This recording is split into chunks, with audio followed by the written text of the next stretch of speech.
It is my pleasure to introduce 3 leaders in our community who are seeing the impact of toxic stress and finding ways to address it. Mai Khao Chong is the president and CEO of the Amherst H. Wilder Foundation, a nonprofit health and human services organization dedicated to improving the lives of those who live in the greater St. Paul area. MayKao has a BA degree in psychology from Brown University, an MA degree in social policy and distributive justice from the Hubert H. Humphrey School of Public Affairs, and a doctorate in public administration from Hamline University.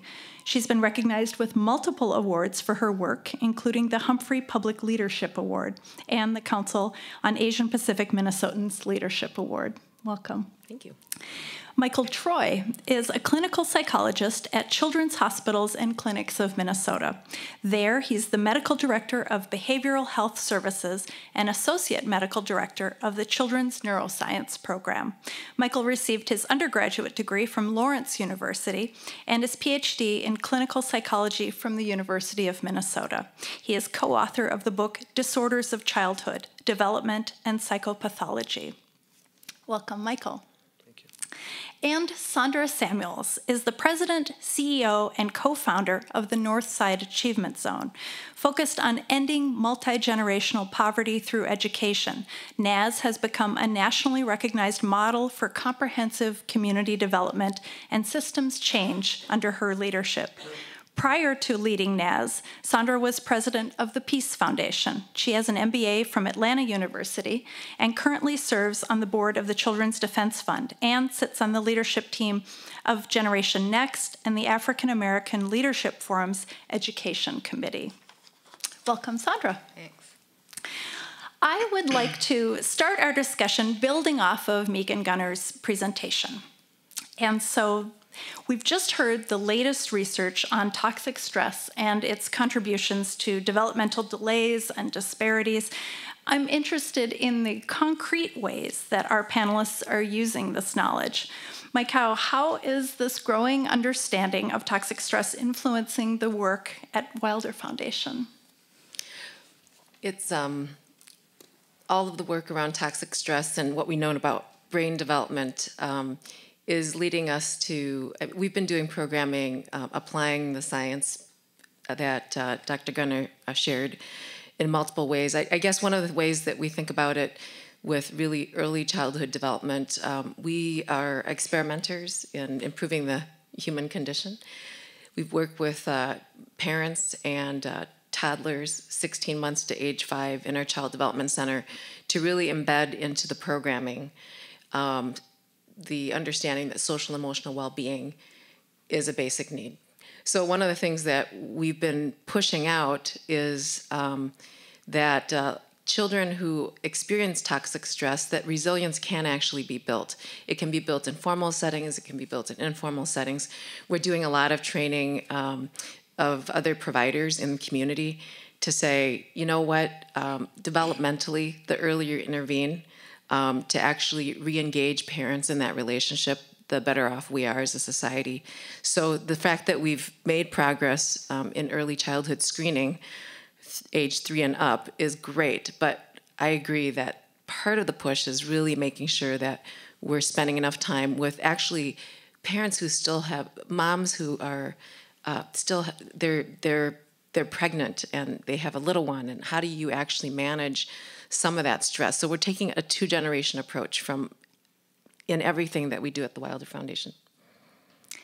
Michael, how about at children's hospitals? How are you tapping this knowledge of toxic stress and infusing that in the work you're doing?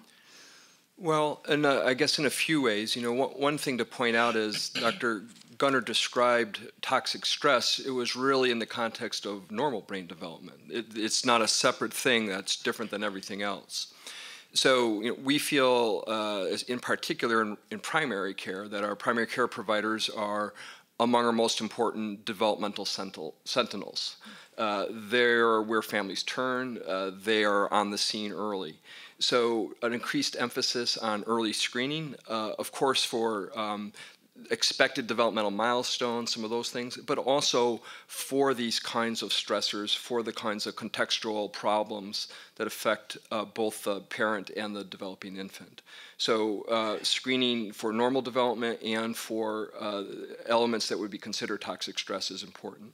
Secondly, as a children's hospital, we deal with a lot of infants that are come into the world at higher risk because of a variety of medical conditions and problems. So from a developmental point of view, screening vigorously and carefully early and continuously over time is especially important. And Sondra, with the Northside Achievement Zone, how are you using this knowledge of toxic stress in the work that you're doing with children? Yeah, thank you so much. And thank you. That was a wonderful presentation. I have to say, just, before I start, I've been living in North Minneapolis for about 18 years now and have raised 3 daughters, a husband, a guinea pig, a dog, a cat, and wouldn't live anywhere else. I mean, I love our neighborhood, and yet North Minneapolis is ground zero for toxic stress in children. And, in fact, there's a raging debate, is toxic stress caused by genetic code or zip code, right? Yeah, zip code is really important. Place matters. And so with the Northside Achievement Zone, our goal is to create a culture of achievement in a geographic zone because place matters. And it's ground zero for a disproportionate share of toxic stress in brown and black children, to create a culture of achievement where all children graduate high school, college ready. And the way we do it is really by changing everything about a child's life all at once, with the parents leading the way. So it's not us doing it to the parents. So we have about 30 community organizations, 9 schools, being led by parents who are in this cocoon of support. So the protective relationships is so exciting for me because that's what we get to do every single day. And every parent gets a connector, a family coach, who helps them navigate the system of support that's been created by the 30 partners and the 9 schools. And the partners are all housing partners, behavioral health and health, career, because it's a 2-generation approach. Many of our families themselves, our parents, have been traumatized. And so we're doing things, in fact, to heal the trauma by reintroducing kind of relationship on a community level. And then the whole education pipeline from early education and like 14 partners who provide those services. The schools we're working with, teachers are getting training that are in our network around what they can do to mitigate toxic stress in the children who come into their classrooms. And then our expanded learning mentoring and college organizations. So all coming around providing this cocoon. But 2 key factors is really the NAS connectors. We have 24. They're all from the Northside. They mirror the demographics of the community. Many of them have also are adults who had experienced disproportionate levels of toxic stress or adverse childhood experiences. Same thing. And they help the families to really navigate our system of support with all of these partners. And then we have parenting education, which is really exciting for me. And we have a number of different programs. In fact, we've hired 9 of the parents that have graduated from our parenting education and to become NAS connectors. And it's all around the protective factors and protective relationships. And so in our College Bound Babies program, that it's for parents who have children 0 to 3, they learn all about brain development, what stress does in terms of the developing brain, discipline, how to actually discipline in a gentle way to correct behavior, and how to have your child ready for kindergarten. They make plans for well baby checkups and screenings and things of that nature. And so with the college-bound babies, and we also have one called NAS Foundations, which is all around emotional intelligence specifically for parents. College-bound babies is 12 weeks. and NAS Foundations is 8 weeks.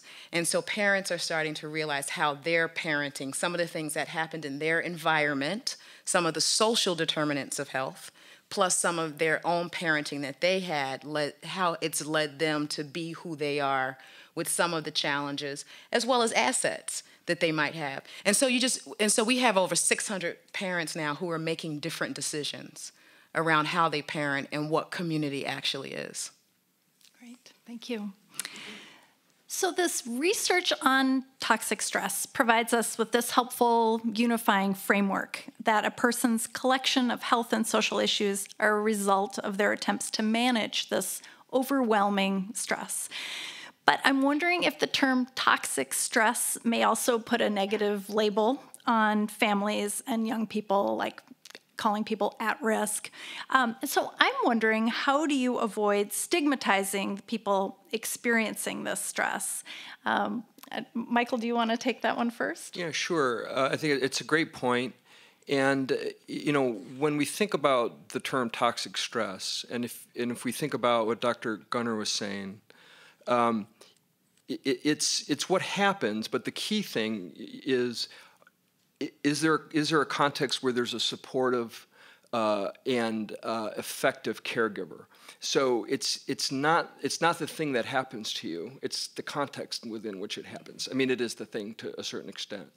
But one way to kind of get out of that box is like those are assaults on the immune system, but the caregiving confers the resistance to that. So paying attention early and reinforcing the needs that the family has is a form of immunization against the effects of the toxic stress. So it's giving a lot of control. They're the antidote. They have the power to help that baby, and so it becomes a more hopeful message. We actually don't call it that at the Wilder Foundation. So while the science behind it is around toxic stress, we actually talk about it as building a strong foundation for our society and for children and for parents to engage meaningfully in the lives of their babies and toddlers. And so we don't use that type of terminology. I guess what we're using more is thinking through the environments in which children are growing up, they're learning, they're playing, they're being, taking trauma-informed approaches. In other words, teaching the adults who are part of the lives of these children. So one of the interventions that we've had at John A. Johnson Elementary, which is an Achievement Plus school. It's a community school model that Wilder has endorsed for a really long time. We use it as a pilot school to kind of test out interventions that might work better. And so one of the things we've applied around this concept of, how do we eliminate barriers, reduce toxic stress. We are using terminology around trauma-informed approaches by teaching the custodians, the teachers, the principals, some of the things that they can do to build more protective factors. So the call and response, I think it was called serve and return when Dr. Gunner talked about it. We call it call and response at Wilder Foundation. It's the same thing. It's about building the architecture of the brain. Every single adult that comes into a child's life has the opportunity to do that. So we talk about it by taking the lens and making it positive. I mean, basically talking about the response can be this way. The response can be being with the child through their emotions, not judging parents when they're maybe not parenting in a way that's helpful, because it doesn't actually help to label people. It helps to meet the needs of the families and the kids where they're at, because so many of the families that we work with have themselves lived in really stressful environments, and so we try not to re-stigmatize when we're actually working with these families. And Sondra, how about with NAS? Saying toxic stress is stressful. So, one of the things when we first went out in the community and all of these organizations came together around housing and out of school time and mentoring and so on, and we started door knocking because we said, okay, so we're finally going to work together to surround the same families and the same children and not serve them in pieces, because children and families don't come in pieces, they're whole. And so we said we're going to have this whole approach and really align what we're doing in a significant way. And we would door knock in North Minneapolis, and no matter what mom looked like or dad looked like or if he was there or not, you can think of every stereotype. What our staff would say is, would you like your child to go to college? So we use this college-going culture, wanting something different for your child. And you might not know how to get there, but that's where our partnership comes in. It has everything to do with resiliency factors and protective factors. But we would say, would you like your child to go to college? Not one parent said, no. I was thinking, Mook, that Michael would stand on the corner with his pants down to his ankles, sell a little weed, get shot at, shoot at people. Nobody said that.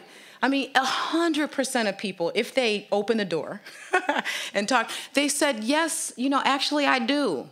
And then we'd follow up with, and could you use some support, a partner, to make that happen? And they'd say, yeah, I do. And that's the thing I love about our community, is that we all need each other to succeed. And not just academically, but socially and emotionally and so on. But when you're in a community that's so challenged like ours, you know it. You really know it. And so we then, as soon as they say yes and yes, then our job is to really come behind them and partner. And so one of the things we do, for example, with the language acquisition and talking about gentleness, the University of Minnesota has done this, and the parents say yes. And these are low-income, largely African-American families and some Hmong. But we said, okay, middle-class kids and kids who kind of are having this healthy development, they know these many words before they go to kindergarten, and this translates into them being ready, which translates into them going to college. Again, using that college bound.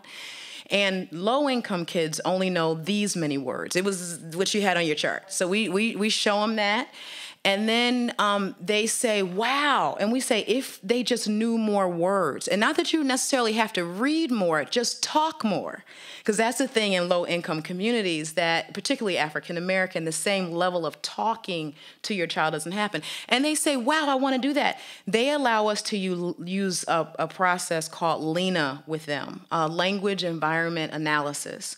And so the children who I think they're like 3 to 6 months, I keep looking at Megan because I know she knows this technology, they get little boxes on their jumpers sitting home, and they're little recorders. And they actually record every word the child hears, right? And only the good words. So the expletives don't count. And they can pick up if it's a TV set. You can't just turn on the TV and get it to track. But parents actually get this printout of how many words their child is hearing. And then we start giving them tools around how they can talk more. When you go in a supermarket, don't just, say, yeah, can't. Say can. Oh, you're pointing at can. And oh, that's blue. And oh, you're here. Like let their world come alive in ways that maybe it didn't for you, only because your parents didn't know. This is new science, in fact.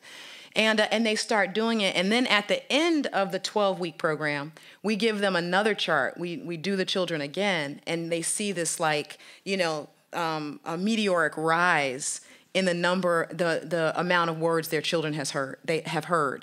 And it inspires them to do more of it. And so it's pretty exciting taking the science in terms of what we're learning and breaking it down on a community level so that it's palatable and culturally relevant, and families are hungry for it. What a great example. Thank you. One of the things that you were just talking about is, of course, how much this cuts across the need for the people working for helping a family with health or with education or with social services to really work together. Mm-hmm. And that's what NAS is doing, and Wilder too.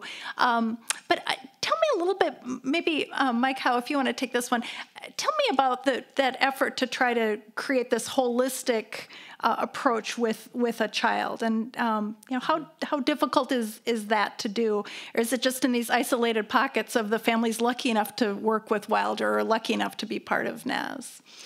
Yeah, I think there's more and more momentum around looking at more holistic and comprehensive solutions. I mean, frankly, you can't really talk about how do you eliminate toxic stress or adverse childhood circumstances without really thinking through what's going on for the parent. You know, have they lost a job? Are they able to get their child to a safe place for child care services? So at the Wilder Foundation, we think about the human condition with, at least I do, you know, I'm not sure what my staff would say, but since I'm the president and I'm kind of moving the framework forward, the human condition as a triangle with 3 key points, and that pressing on two parts of the triangle is better than one. So one dimension is a knowledge dimension, right? It's know-how, skills, formal education, training. Another dimension is this health dimension, which now more and more the brain science is backing up that physical health, mental health, and spiritual health, all of those things come together. What's the difference between the brain and behavior? None. It's an iterative process that continuously rewires. The other dimension is really a resource dimension, which consists of time, money, and people resources. Who are you socially connected to? So, you know, there are lots of structural things that create toxic stress, right? So for people of color, for example, structural racism can create toxic stress because of where you are situated related to opportunity. It may impact your employment, incarceration rates, you know, all these different things. So like we try to think about every intervention that we have at the foundation as touching more than one part of that triangle. In other words, if there is a family that we're seeing at the Child Development Center and we're teaching them parenting skills, we're also asking, you know, are you able to get to work? Are you able to navigate? You know, are there things that we can actually do to support you? And then we're contributing knowledge to other entities in the community that are working on public transit, working on workforce issues. Because the human condition, I mean, all these things that we build in society to move us places, to work, to do things, it's all about building a strong, healthy, vibrant community. And you can't separate out those different pieces. We can't separate out physical health from mental health, from spiritual health. And spiritual is used in the broadest context possible. It's about having hope and opportunity. You know, hope can drive people to doing things and living through challenges that they don't necessarily think that they can actually move through. And it's actually characteristic of resilience. So the fact that there's this human condition that we have to think about very comprehensively is very challenging for modern systems, because we've done a very nice job of chopping up billing systems and, you know, separating social connection as being very soft and somehow physical health as being, you know, like in a primary health kind of care setting. And yet we know now that it's really putting all those things together that really matters. So I feel like we need to think through some of the science that's emerging and really change our public systems to actually be a lot more supportive of what will work. We also know that cultural resilience is really, very important. So like these 3 dimensions of the triangle are seen through the lens of who you are in the world, what your social identity is. Are you female? Are you male? Are you Black? Are you from the deaf community? Do you have a disability? Are you a refugee who has just arrived from Burma? You know, this all matters in terms of how you absorb things. It also matters how children experience the world. So we've been, for example, doing work with very tiny ones at the Child Development Center, like 16 to 17-month-olds. And so we teach social and emotional well-being and that parent engagement piece. I call it emotional IQ for little kids, through a program called Incredible Years. We now know that Incredible Years has to be administered, even though it's administered with puppets, through the lens of Hmong culture and like being part of the Black community and all of these different things. So it's all very interesting. But I guess my point is, we need more comprehensive and holistic solutions, and you can't separate the adults from the kids, and we've done a very nice job of doing that in society. And I think efforts like NAS and the St. Paul Promise Neighborhoods, which is what we're working on at Wilder, similar initiative, help to reweave that community fabric for families. And Michael, how about you? What extent do you see these sectors being sort of knit back together? Yeah, well, I mean, you know, these are all different. There's not one avenue. These are all different avenues. So, you know, at Children's Hospitals and Clinics in Minnesota, we have maybe close to 400,000 outpatient visits with kids. So that's touching a lot of kids over time, and from very early in development. And I think our efforts are in part, I would echo that, to move away from this sort of artificial separation of physical health and mental health, for example. You don't move through the world as a physical self and a psychological self. We move through the world as a whole person. So if you care about the health of infants and children and adolescents, which we do, and then you have to pay attention to all of those components. We didn't evolve to raise kids in isolation. We evolved to do it in a social context, and to be supported and engaged. And that's everybody's responsibility that's working with families, including ours. So I'm going to put one more question to the panel, and then it's going to be your turn. So start thinking of the questions that you would like to ask. The question is, what can people do about this larger societal problem of a number of kids in toxic stress, whether we call it that or not? Is there a piece of advice that each of you would offer? Maybe we can just go down the row. Mike, I'll start with you. Well, actually, we have a campaign going right now called Brains Are Built, and it was developed with Dr. Rick Chase and a number of African-American leaders, and actually in conjunction with science that was coming out of the University of Minnesota. A very simple way to get the word out about how brains actually are built. And some of the work that Dr. Gunner has presented here is being taken out into public campaign.